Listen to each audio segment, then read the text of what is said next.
Mums typically feel much more anxious than dads in the early years of parenting. This causes us a lot of problems, but what can we do about it?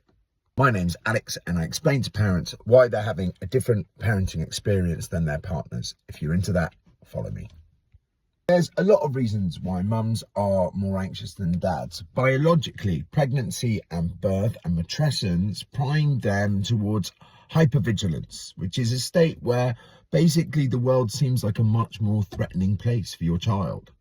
On top of that, very simply put, the role of mother is about nurturing and keeping safe, whereas the role of father has always been about a move towards growing up and adulthood and greater risk-taking. Neither of these perspectives is right or wrong. They both have really important function, and it's wonderful if a child can have both. But it causes us lots of problems because the world presents itself to us so differently. So what can we do about it?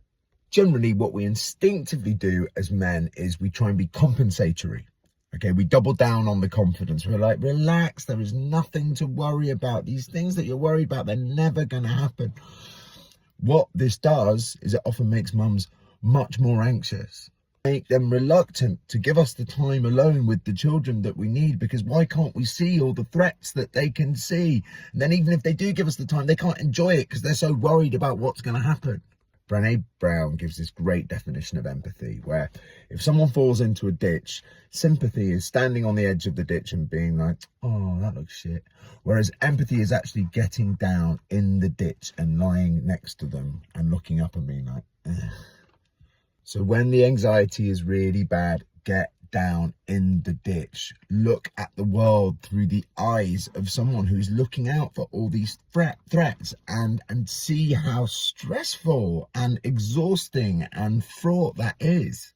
Remember, we don't have to adopt that perspective forever. That will not be functional, but we do have to be able to feel it, to feel what it is to be like that, because that will close the gap between us. Please send this to dads who are struggling with anxious partners.